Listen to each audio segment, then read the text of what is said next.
নমস্কাৰ স্পেনকল সকলোকে job master Assam চেনেললৈ স্বাগতম জনাইছোঁ। আশা কৰোঁ সকলোৰে ভাল।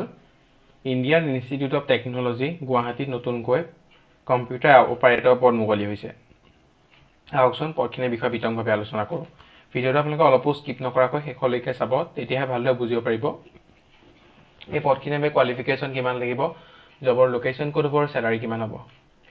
IIT গুৱাহাটীয়ে কম্পিউটাৰ ট্ৰেইনিং 9টা পদ মুকলি কৰিছে, যাৰ এপ্লাই কৰা লাষ্ট ডেট হৈছে 7/7/2025। ইয়াৰ বাবে এডুকেশ্যনেল কোৱালিফিকেশ্যন বিচৰা হৈছে 3 বছৰ polytechnic diploma in computer science বা ইঞ্জিনিয়াৰিং, IT, ECE ইলেক্ট্ৰনিকৰ 3A BSc, IT computer science, বিভক, BCA from a recognise university institute. ইয়াৰ যিকোনো এটা ডিগ্ৰী আপোনালোকৰ থকাটো কম্পালচৰি। যদি যিকোনো এটা আছে তেতিয়াহ'লে আপোনালোকে ইয়াৰ বাবে সুইটেবল হয়। ইয়াৰ চেলাৰী হ'ব 18,000 পাৰ মান্থ। লগতে আপোনালোকে আদাৰ এলাউন্সেছ পাব।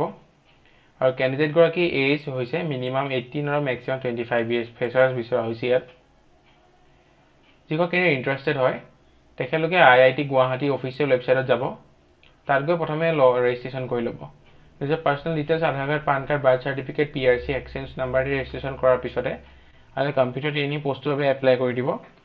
তাত আপোনালোকৰ education certificate, HSLC, HS, graduation সকলোখিনি চাৰ্টিফিকেট PDF বনাই ছাবমিট কৰিব। লগতে নিজৰ পাছপৰ্ট চাইজ ফটোগ্ৰাফৰ ছিগনেচাৰৰ PDF ছাবমিট কৰিব। সকলোখিনি হৈ যোৱাৰ পিছত আপোনালোকে ছাবমিট কৰি দিয়াৰ লগে লগে আপোনাৰ ফৰ্মখন ছাবমিট হৈ যাব। এইখন হৈছে অফিচিয়েল নটিফিকেশ্যনখন, যিখন আপোনালোকক আছাম ট্ৰিবিউনত প্ৰকাশ পাইছে। সেইবাবে আপোনালোকে অলপ স্পষ্ট হোৱা নাই।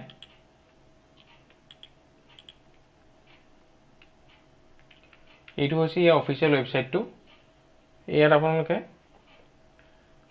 দেখিছে faculty for non teaching staff, আপোনালোকে নন টিচিং ষ্টাফত গৈ দেখিছে centre for career development IIT Guwahati invite application for post of training and placement officer.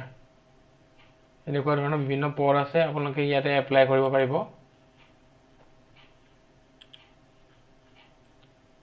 ইমানখিনি আছিলে ইণ্ডিয়ান ইনষ্টিটিউট অফ টেকন'লজিত মুকলি হোৱা পদৰ এটা ডিটেইল ডিছকাশ্যন।